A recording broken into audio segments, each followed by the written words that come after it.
요즘에 이제 그 중고등학교 학생들, 뭐 대학생을 포함해서 학생들이 이제 그 과학기술에 그 얼마나 많은 가능성 이런 거에 대해서 그렇게 잘 알고 있는 것 같지 않아요. 그래서 이제 그 과학기술계 리더들이 그 지혜를 좀 나누어 주시는 그런 자리로 마련을 했습니다. 새로운 게 더 들어오고 다양성이 들어오면 이제 혁신에 좀 더 도움이 될 거라고 생각하고 특히 이제 창의성을 더 높이고 그러는 데 도움이 될 거라는 취지로 이제 네 분의 총장님과 좀 비교적 젊은 여성과학자 네 분을 모셨습니다.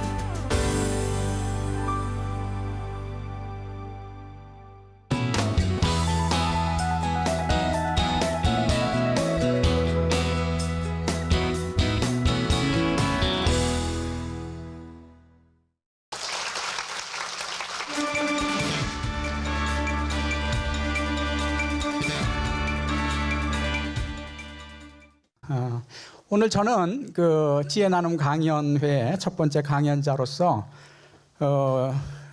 21세기를 향해서 원대한 비전을 가져라 그런 그 제목 하에서 먼저 여러분들한테 대한민국에 대한 자긍심을 좀 심어주고 또 21세기의 주역이 될 또 글로벌 리더가 되기 위해서 여러분들이 어떤 준비를 해야 되는가 하는 그 말씀을 드리고자 합니다. 먼저 대한민국의 그 역사의 시계를 한 반세기 전으로 잠깐 돌리겠어요. 반세기 전에 대한민국은 희망이 없던 나라였습니다.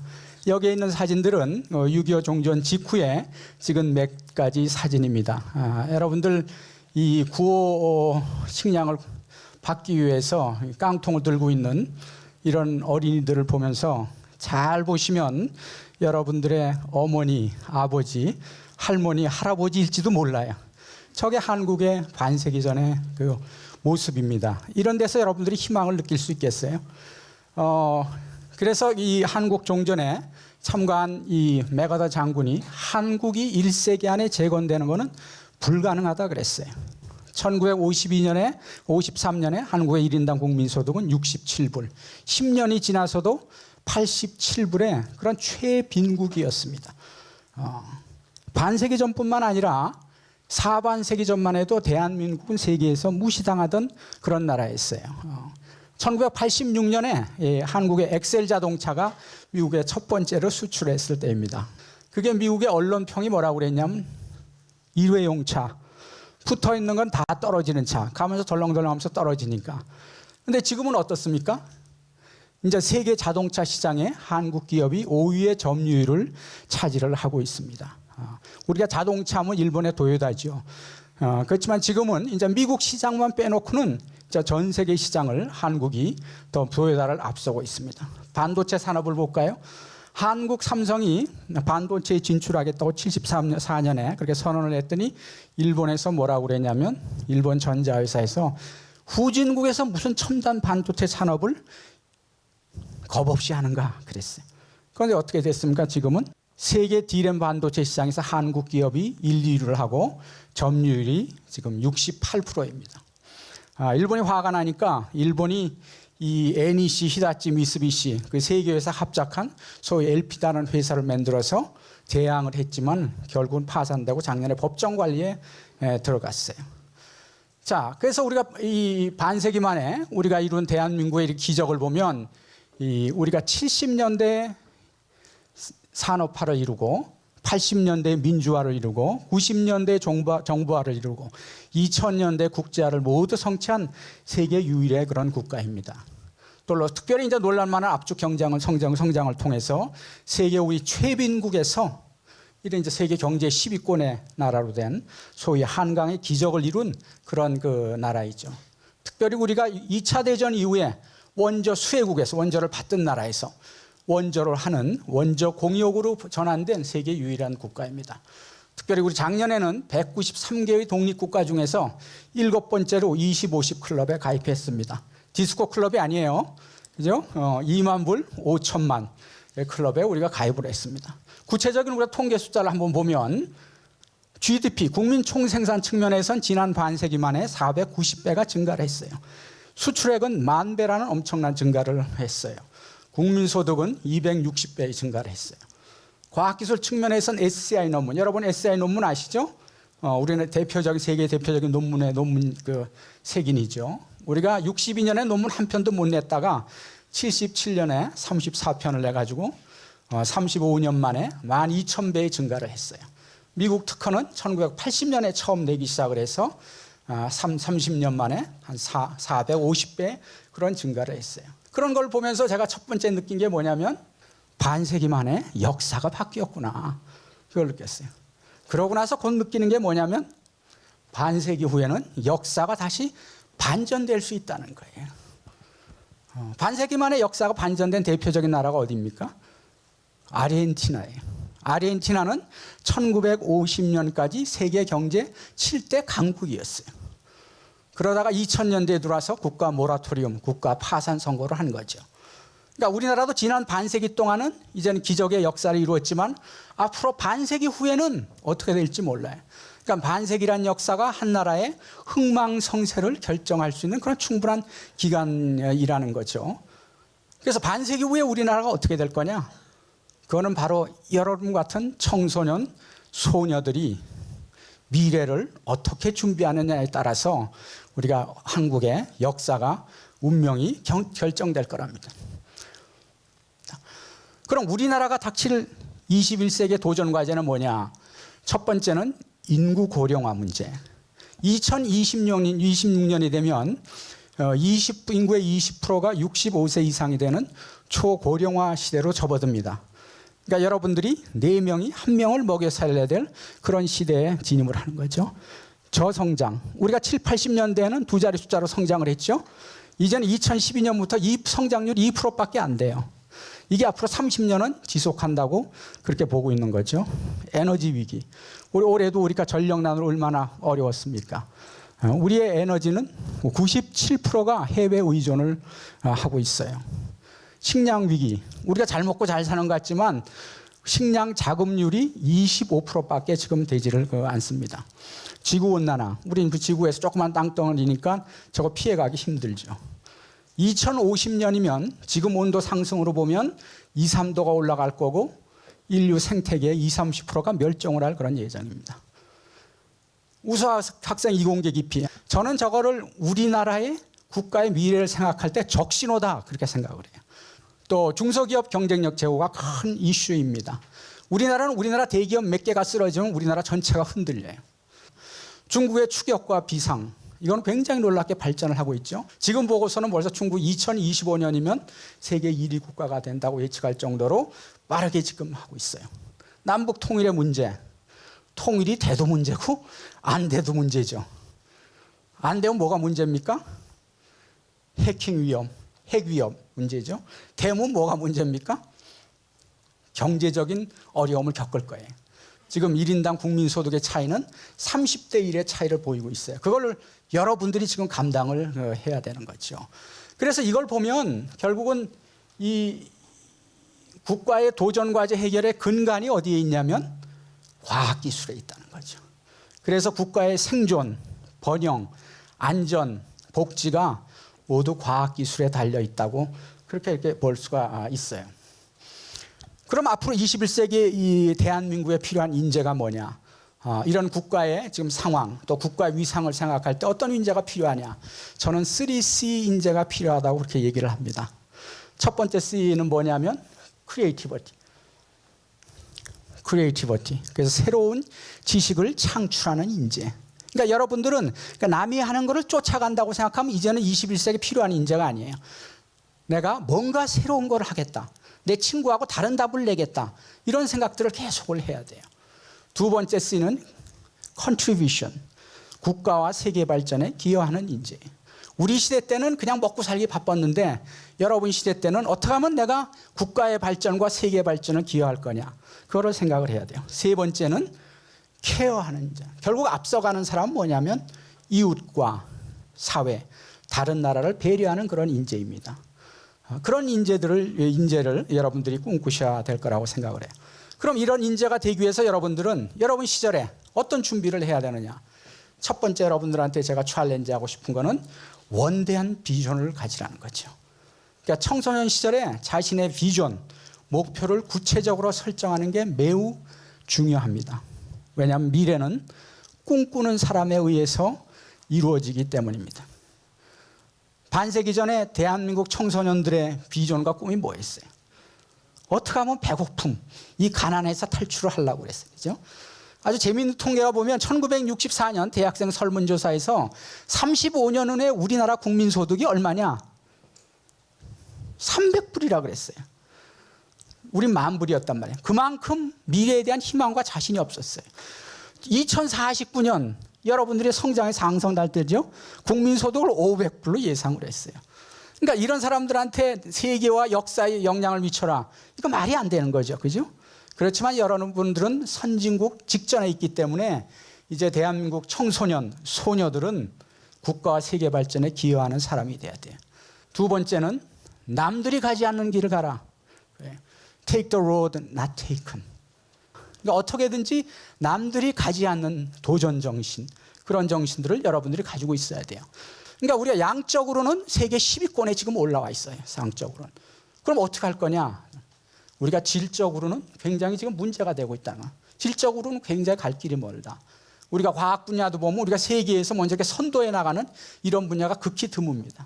세 번째는 이공계 기반의 기초를 닦는 게 중요합니다. 이공계 기반에. 그래서 고교, 대학 시절에 수학, 과학 과목을 착실히 공부하시기 바랍니다. 왜 그러냐면 여러분들이 이공계 공부를 하고 나서 잘하고 나서 그다음 비공계 공부를 하는 거는 쉬워. 쉬워도 너무 쉬워. 그런데 여러분들이 이공계 공부를 하고 나서 그다음에 대학교 가서 대학원 가서 비공계 공부를 하고 나서 그다음 이공계 공부를 하려면 굉장히 어려워요. 네 번째는 의문을 가지면서 도전적인 그런 생각을 하라는 거죠. 라이트 형제도 금속 물체로 나르겠다는 거. 이거는 당시에는 크레이지한 아이디어예요. 그런 그 엉뚱한 생각이 오늘날 많은 사람들에게 공간을 초월할 수 있는 비행기를 만들게 한 거죠. 또 50년 전에 파이만이 손끝만한 크기에다가 브리타니카 백과사전 20권을 다 집어넣겠다. 그거는 그때만 해도 크레이지한 생각. 그렇지만 지금은 가능해야 안 해요. 지금은 가능한 그런 시대가 됐죠. 밀러하고 베르노즈가 금속도 아니고 부도체에서부터 고온 초전도 현상을 하겠다고 했지만 결국 그것이 현상이 발견이 된 거죠. 그러니까 그런 엉뚱한 생각, 도전적인 생각들이 그런 생각들이 결국은 새로운 창의적인 기술의 혁신을 가져오는 겁니다. 그래서 여러분들이 교과서를 너무 믿지 마세요. 선생님을 너무 믿지 마세요. 남의 논문을 믿지 마세요. 심지어는 알려진 법칙도 믿지 마세요. 그래서 항상 그런 틀릴 수 있던 가능성, 그거를 생각을 하면서 공부를 하시기 바랍니다. 2년 전에 우리나라에서 노벨 과학 수상자 7인과 함께하는 사이언스 캠프가 열렸어요. 그때 전부 다 공통적인 질문이 다 그거죠. 노벨상을 어떻게 받습니까? 창의력은 어떻게 키웁니까? 이분들의 공통적인 답변이 뭐냐면 이거예요. 항상 이 의문을 가져라. 남의 걸 믿지 마라. 교과서를 믿지 마라. 뭐 이런 거였어요. 그래서 여러분들이 주위에 있는 현상과 모든 것들을 당연하게 생각을 하지 말고 항상 의문을 가지는 태도가 굉장히 중요합니다. 마지막으로 리더십을 가져라는 거예요. 리더십. 특별히 여기 이제 이공계를 많이 생각하는 학생들이니까 최근의 트렌드를 보면 이공계 출신의 리더십이 지금 부상을 하고 있습니다. 20년 전에 국내 100대 기업 CEO 전공 통계를 이렇게 보면 이 3분의 2가 상경 사회계 출신이었어요. 이공계 출신의 CEO는 28%밖에 안 됐어요. 근데 올해 이렇게 조사한 통계를 보면은 이공계 출신의 CEO가 거의 반이 되고 상경 사회계를 합친 것보다 더 많아지기 시작을 했어요. 또 세계 리더십을 볼까요? 우리나라도 지금 이공계 출신이 이제 국가 통치자가 됐죠. 독일은 메르켈이 국가 통치자가 된 후에 굉장히 나라의 발전을 키워나가고 있죠. 메르켈은 물리학 전공한 사람으로 40세까지 연구원 생활을 했던 사람이에요. 그러다가 정치에 투신을 한 사람이에요. 근데 지금은 가장 세계에서 영향력 있는 여성으로 알려져 있죠. 중국은 오래전부터 이공계 출신이 국가의 리더를 하고 있어요. 그래서 지금 시진핑 같은 경우도 화학공학을 전공한 그런 그 분이죠. 그런데 이 리더십은 어느 날 갑자기 생기는 게 아니에요. 리더십은 청소년 여러분 시절부터 여러분 리더로서의 훈련과 연습을 그렇게 해야 됩니다. 리더십은 크게 두 가지 나눠서 하나는 셀프 리더십, 자기 개발이 필요해요.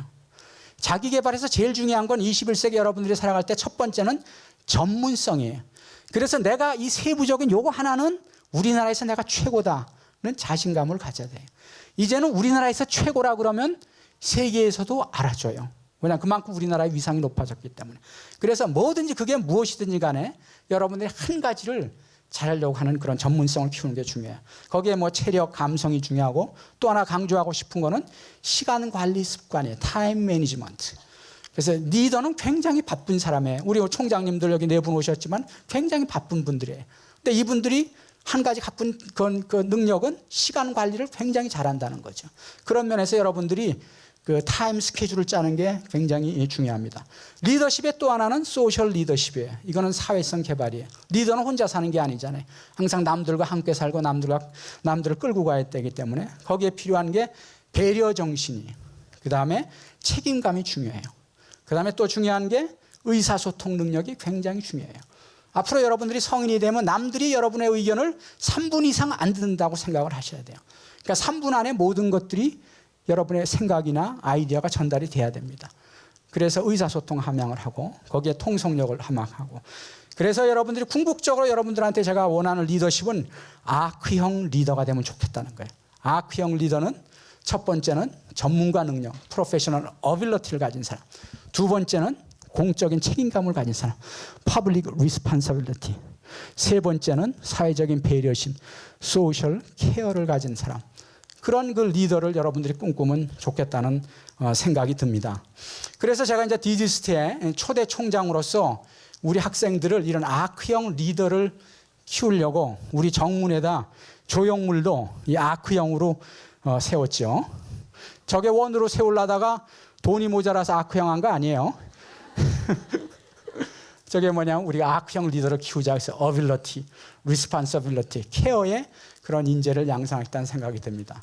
그래서 아무쪼록 여러분 청소년 시절부터 그런 그 아크형의 리더를 꿈꾸면서 여러분의 그 생활과 또 습관을 들여가지고 우리나라뿐만 아니라 또 세계에 기여하는 그런 인재가 되기를 바라면서 저의 강연을 마치겠습니다.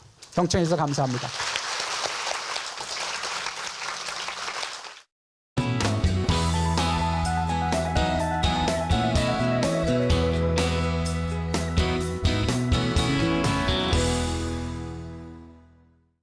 앞으로 21세기는 과학기술 주도시대, 기술 주권시대가 될 겁니다. 그런 면에서 이공계를 백그라운드로 해서 앞으로 미래를 설계하면 훨씬 더 앞으로의 본인의 미래가 활짝 필 수 있고 직업도 할 일이 많다는 그런 말씀을 드리고 싶습니다.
여러분 오늘 이렇게 뜻깊고 소중한 자리에 여러분들 만나게 돼서 제 개인적으로 너무 영광스럽고 기쁘게 생각합니다. 제가 오늘 여러분께 들려드릴 이야기는요. 제가 13년 이상 연구를 해오고 있고 또 과학자로서 제 인생, 남은 인생, 평생 하고 싶은 주제 비만과 뇌에 대한 이야기 여러분께 들려드리겠습니다. 여러분 먹는 거 좋아하시죠? 그럼 여러분 비만에 대해서 어떻게 생각하세요? 응? 이 사진은요 실제 17세기의 그 투스칸의 어느 한 장교의 초상화입니다.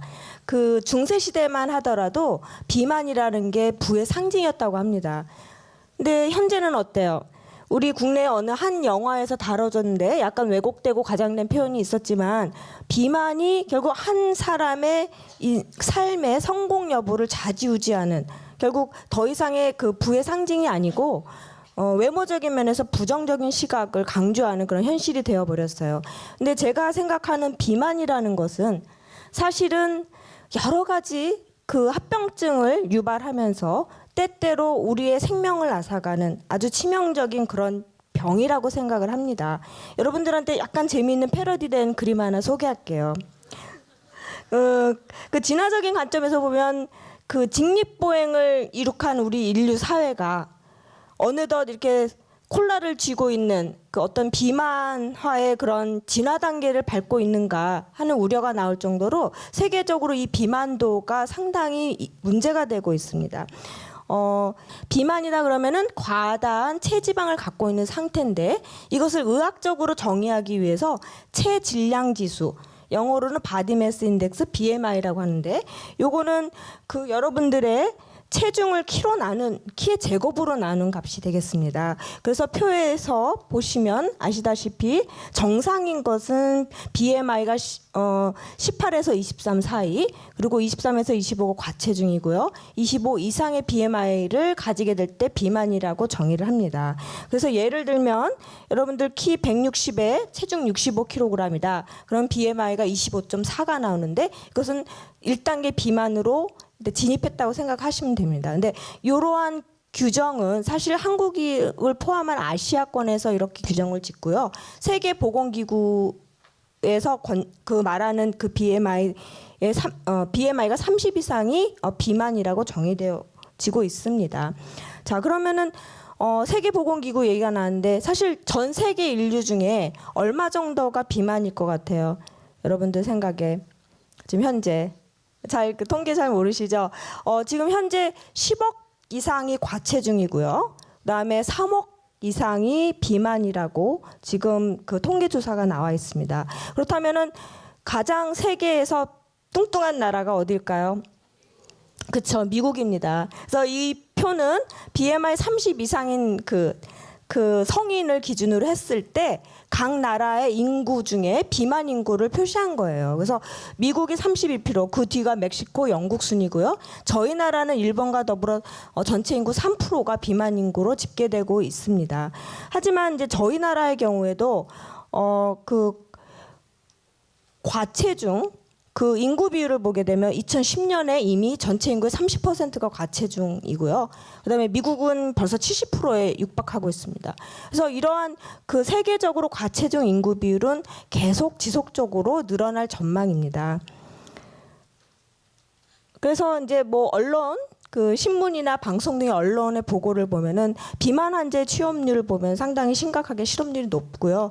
그리고 담배나 술로 인한 질병을 치료하기 위한 그 의료비보다 비만 치료비가 훨씬 높다는 걸 알 수 있고 또 이런 비만 질병을 치료하기 위한 진료비가 불과 4년 동안에 40% 이상이 증가되어 있는 걸로 보고됐습니다. 그렇다면 이렇게 비만을 치료하기 위한 개인 또는 사회적인 어떤 이런 비용이 어마어마한 이유는 결국 비만이 유발하는 여러 가지 합병증 때문에 그렇습니다.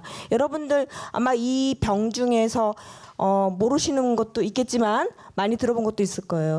특히 이제 비만이 유발하는 합병증 중에서 당뇨나 고혈압, 뇌졸중, 암 이런 것들은 우리의 생명하고 직접적인 연관을 갖고 있는 그런 위험한 합병증이죠. 그래서 그리고 또 재밌는 보고는 그 부모 모두 비만인 경우는 그 한쪽 부모가 비만인 경우보다 그 자녀가 비만일 확률이 2배 정도로 높습니다. 그래서 비만의 요인은 여러 가지가 있어요. 유전적으로 문제가 있다든지 여러분들이 과도한 식사를 하고 운동은 안 하고 또 여러 가지 스트레스 이런 환경적인 요인도 있고요. 몸에 어떤 신체적인 에너지 대사가 이상이 있는 경우 이런 여러 가지가 있습니다. 근데 대부분의 비만은 여러분들이 흡수한 에너지가 일정량 소비되고 나머지 잉여의 그 에너지는 그 저장이 되는 요 세 개가 잘 균형이 이루어지는 이런 관계가 무너질 때 생기는 그 원발성 비만이 대부분이에요. 그래서 95% 정도는 원발성 비만이라고 할 수 있고요. 나머지는 약물 또 뭐 유전적으로 그다음에 어떤 몸에 어떤 큰 문제가 있어서 유도가 되는 그런 2차성 비만이 있습니다. 그래서 여러분들이 그 햄버거 좋아하시잖아요. 이제 여러 가지 과도하게 이제 여러분들이 그 고지방 섭취라든지 탄수화물 섭취를 하고 운동을 안 하고 이렇게 되면은 아까 말씀드린 그 에너지의 밸런스가 깨지기 때문에 나머지 그 여분의 많은 그 에너지가 지방 세포에 지방으로 축적이 돼서 비만이 유도가 되는 거죠. 근데 이런 비만 치료제가 지금 현재 있느냐? 근데 불행하게도 전 세계 시장에서 나와 있는 비만 치료제가 상당히 문제가 많고 지금 그 치료할 수 있는 치료제가 없습니다. 그 문제가 사실은 1999년부터 세계 시장에 비만 치료제가 나왔는데요. 문제가 뭐냐면 이런 것들이 약이 주로 지방의 소화 흡수를 억제한다든가 대사를 빠르게 하다 보니까 그 여러 가지 몸의 내장에 여러 가지 문제를 일으키면서 심지어는 돌연사까지 일으키는 이런 부작용을 많이 보여주고 있습니다. 그리고 이런 약은 보통 투약을 그만두면 다시 체중이 증가하는 그 요요 현상도 많이 있습니다. 그리고 이제 최근에 그 언론 보도를 보면은 우리 병원에서 처방하는 살 빼는 약이라고 하는 것들이 80% 이상이 마약 성분을 함유하고 있어서 그것을 실질적으로 여러분들이 사용했을 때는 여러 가지 부작용이 작용할 수 있습니다. 그래서 제가 관심 있는 연구는 바로 지금 이러한 현재 그 비만 치료를 위한 어떤 대안이 없는 상황에서 이러한 그 비만 치료를 위한 효과적인 치료제 개발에 있습니다. 자, 여러분들 배고프다. 그럼 여러분들 어떻게 느끼세요? 여러분들 배부르다 어떻게 느끼세요? 보통 사람들이 배부르고 배고픈 거는 배로 느낀다고 생각을 하죠. 근데 사실은 그렇지 않고요.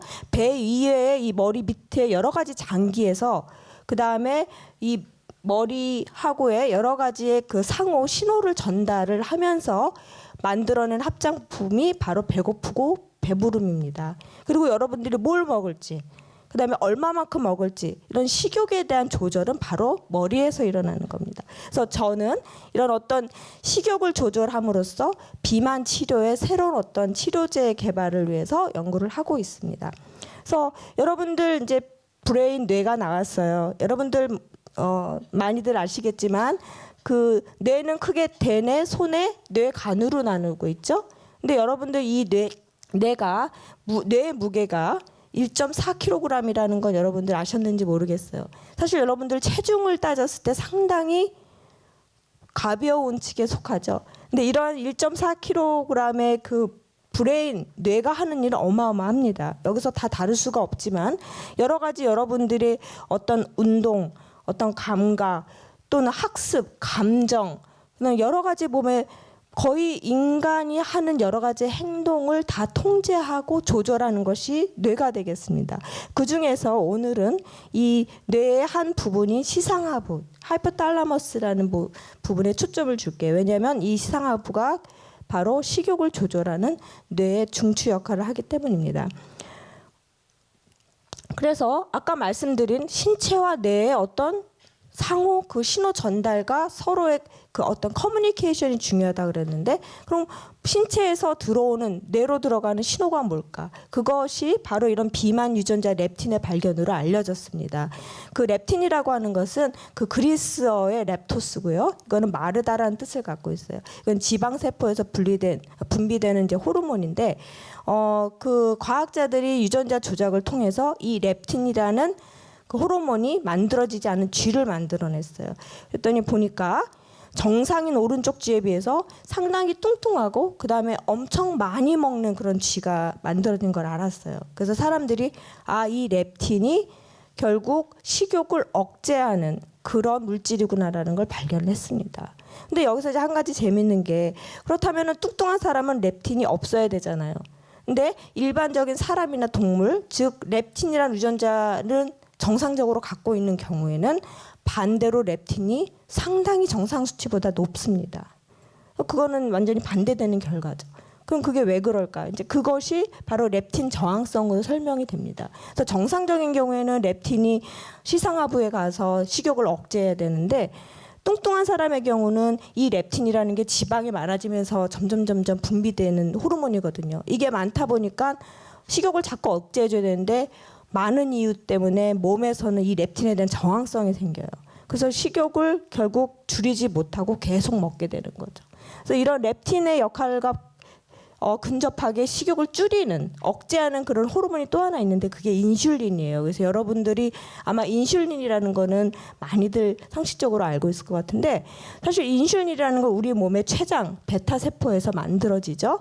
근데 그 당뇨랑 관련돼서 당뇨가 두 가지가 있는데, 제일 당뇨의 경우에는 몸에 그 면역 체계가 이상이 생겨서 이 인슐린을 만들어내는 췌장 베타 세포를 계속 죽이는 거예요. 결국 인슐린을 만들어낼 수가 없겠죠. 그래서 평생 이 사람들은 인슐린 주사를 일정 시간 계속 이제 주입을 해서 살아갈 수밖에 없어요. 하지만 어쨌든 간에 인슐린 주사만 있으면 생존을 할 수 있습니다. 하지만 가장 문제가 되는 게 이 제2당뇨입니다. 이거는 췌장 세포의 베타셀이 인슐린은 만들어내요. 근데 정상적으로 만들어내지 못해요. 그러다 보니까 이 인슐린의 작용 자체가 이상이 생기고, 그다음에 이제 아까 말씀드렸던 비만 때문에 그 인슐린에 대한 저항성이 생기게 됩니다. 그래서 이런 두 가지 이유 때문에 계속 몸 안에서 인슐린이 비정상적으로 작용하다 보니까 식욕을 억제를 해야 되는데 못하게 되는 거죠. 그래서 이런 그 인슐린하고 당뇨, 그다음 비만은 아주 밀접한 관계가 있습니다. 그래서 인슐린 저항성에 대해서 더 말씀드리자면, 보통 인슐린이 하는 작용은 우리 그 혈액에 돌아다니고 있는 그 포도당, 당을 세포 안으로 유입을 하는 걸 도와주는 역할을 해요. 그래서 정상인 경우는 그 유입이 가능하게 하는데, 인슐린 저항성이 생기면 이 혈액에 돌아다니는 포도당을 세포 안으로 못 들어가게 하는 거예요. 그래서 여러분들이 그 당뇨 걸린 사람이 혈당이 높다 하잖아요. 혈액에 있는 당이 이제 들어가지 못해서 그런 거죠. 그래서 이런 렙틴이나 인슐린 말고, 그렇다면은 우리 공복을 느낄 땐 여러분들 위나 그 장이 비어 있다는 느낌이 들잖아요. 사실은 어떤 그 지방 세포나 어떤 베타 세포 말고도 여러분의 그 위에서 분비되는 또 호르몬이 있어요. 그게 그렐린이라고 하는 건데, 여러분들 배고프면 위에서 그렐린이 분비돼서 그게 시상하부로 가서 반대로 이건 식욕을 촉진하는 그런 역할을 합니다. 그래서 식욕을 촉진 또는 억제하기 위해서 머리 밑에서 나오는 이러한 호르몬들이, 그럼 뇌에 가서 하는 일이 뭘까요? 뇌의 어떤 특정한 신경세포에는 그 신경세포에서 만들어지는 또 다른 뇌 호르몬이 있어요. 그래서 여러 가지 이제 이름들이 있는데 여러분들 너무 복잡하니까 여기서 가장 중요한 것만 제가 소개해 드릴게요. 그래서 시상하부에서 이런 여러 가지 식욕을 촉진하거나 억제하는 그런 호르몬들이 만들어지는데, 결국은 아까 말씀드린 위에서 분비되는 그렐린이나 지방세포에서 분비되는 렙틴, 또 베타셀에서 나오는 인슐린 같은 것들이 머리 안으로 들어가는 거죠. 머리의 시상하부에 들어가서 특정 신경세포를 활성화를 시키는데, 이 특정 세포에서 나오는 특정한 그 또 다른 뇌 호르몬들이 머리의 다른 부분으로 그 영향을 미쳐서 여러분들이 배고플 때는 더 많이 먹게 하고, 여러분들이 배 부를 때는 그만 먹게 하는 그런 신호를 조절하게 되는 겁니다. 그래서 이제 제가 하는 일을 좀 한 예를 간단히 소개시켜 드릴게요. 저는 그 지방산 합성하는 그 물질이 몸 안에 있어요. 여러분들 뭐 여러 그 음식물 섭취를 통해서 아까 잉여의 에너지가 있으면 저장을 해야 된다 그랬잖아요. 그래서 여러분들이 많이 탄수화물 섭취를 하게 되면 그게 지방의 형태로 저장을 해요. 그래서 지방으로 가기 전에 그 지방산이 돼야 되는데 그 지방산을 합성하는 효소가 있어요, 몸 안에. 이 효소에 대한 억제제를 만들어서 아까 뚱뚱했던 렙틴 유전자가 없던 그 쥐에다 투여를 했어요. 그랬더니 놀라운 사실이 체중을 감소시키는 거와 더불어 식욕을 억제한다는 사실을 알았어요. 그리고 이제 이런 유전자가 잘못된 쥐 말고 그 지방 함량이 많은 그런 먹이를 많이 먹인, 그래서 결국 뚱뚱해진 쥐에다가 똑같이 그 합성 효소 억제제를 투여를 했어요. 그랬더니 마찬가지로 체중이 감소하고 식욕이 억제한 것을 봤어요.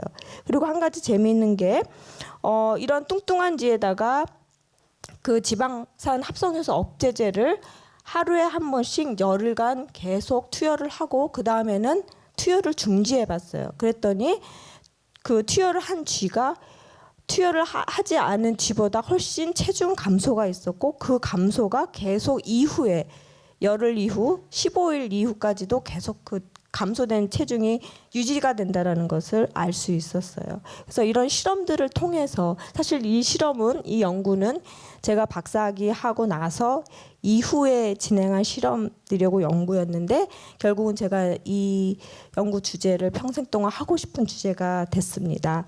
그래서 제가 생각할 때 어떤 비만 치료제 개발을 위한 이런 식욕 억제 에 대한 연구는 사실 그 이상의 어떤 그 역할을 할 수 있고 응용이 될 수 있다고 생각을 해요. 이를테면은 여러분들 요즘에 사실은 섭식 장애라고 해서 음식을 너무 많이 먹고 폭식을 하거나 아니면 음식을 거부하는 거식증에 대해서 아마 한 번씩은 들어봤을 거라고 생각을 합니다. 여러분들 주변에 이런 거식증 환자 혹시 있으세요? 다행히 없네요. 예. 근데 이제 요즘에 그 연예인들이나 무슨 모델, 직업 모델들한테 사실 거식증 환자가 많이 보고가 되는 바람에 이제 여러분들이 이렇게 한 번쯤은 들었을 법합니다. 이 사진은 1900년도에 어느 의학저널에 실린 실제 거식증 환자의 사진이에요. 상당히 참담하죠. 그렇죠? 그래서 이 환자들의 어떤 공통적인 특징을 보면 음식을 먹고 싶어도 못 먹어요. 왜냐하면 먹으면 구토를 하고 설사를 하죠. 그래서 그런 다음에 그걸 호스를 연결해서 어떻게든 음식 투여를 하고자 하는데 문제는 위나 장이 소화나 흡수하는 능력이 완전히 저해되어 있어요. 결국은 이 사람들은 안타깝게 못 먹어서 또 소화를 못해서 결국은 죽을 수밖에 없는 거예요. 물론 이건 심한 그 경우지만 그래서 이제 이것들이 상당히 문제가 되고 있습니다. 더욱이 이런 거식증 환자에서 정신질환 증세가 보고가 됐어요. 그게 뭐냐면은 그 최근에 그 MRI 여러분들 아시죠? MRI를 통해서 어떤 뇌의 특정 부위를 조사를 해봤어요. 거식증 환자를 대상으로. 근데 재밌게도 그 선조피질이라고 해서 시각 그 수용을 하는 그 뇌의 어떤 특정 부위가 있는데 그 부위에 이상이 있다라는 걸 발견했어요. 그게 뭐냐면 그 거식증 환자가 그 거울 속에 비친 자기의 앙상한 모습을 보고도 여전히 뚱뚱하다고 인식을 하는 거예요. 그래서 안 먹게 되고. 그래서 이제 이런 그런 어떤 정신질환에 대한 부분은 결국 거식증이 가져다준 결과인지 아니면은 그런 뇌 이상으로 인해서 거식증이 생긴 건지 아직 그거에 대한 그 인과관계는 아직 밝혀지지 않았고요. 그래서 제가 생각할 때는 어떤 식욕 조절에 대한 연구 자체가 이런 앞으로 여러 가지 그 비만뿐만이 아니라 섭식 장애를 위한 치료를 위한 목적으로 해서도 많이 응용이 될 수 있을 거라고 생각을 합니다. 그리고 또 한 가지 여러분들께 이제 말씀드리고 싶은 거는 이제 요즘에 자주 이제 언론이나 이렇게 여러분들을 대하는 그 말도 안 되는 S라인이라든지 바비 인형 그런 것들 많이 접했을 거예요. 그리고 오늘 여러분들 청중들이 여성분들이 많다 보니까 관심도 있을 거고. 근데 이제 사회적으로 어떻게 보면은 외모 지상주의에 대한 어떤 잘못된 사회적 그런 시각이 많이 있고요.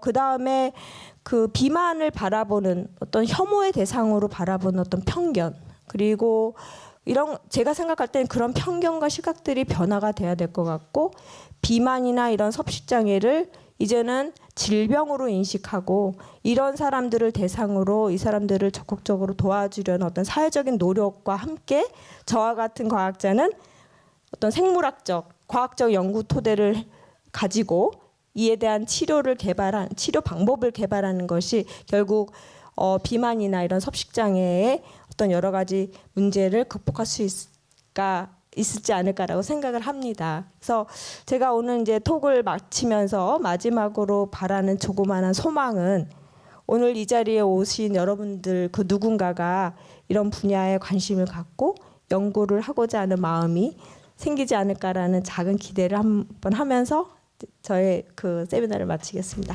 감사합니다.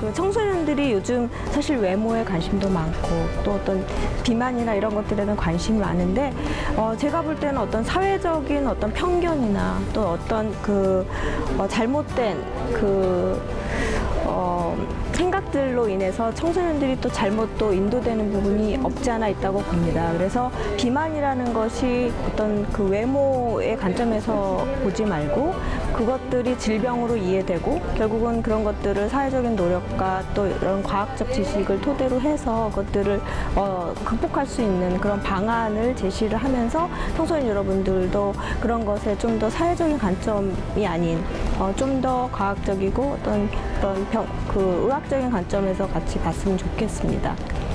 저는 원래는 이제 문과 출신이기 때문에 사실 진로 상담을 할 때 이공계를 지원하는 친구들을 좀 더 적극적으로 상담을 응해주지 못하는 측면도 많이 있었거든요.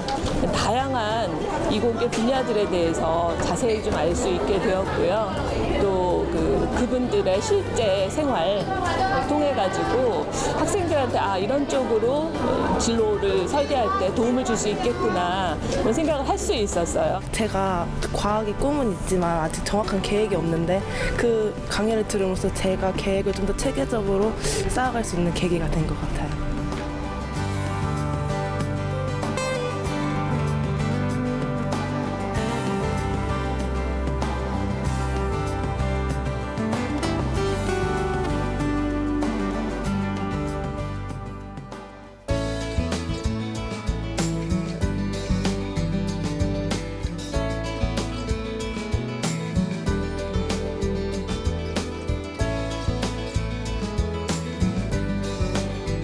반해라.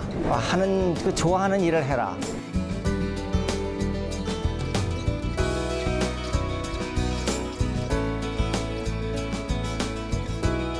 내가 좋아하는 거를 잘할 수 있는지, 그다음에 잘하는 거를 좋아하는지,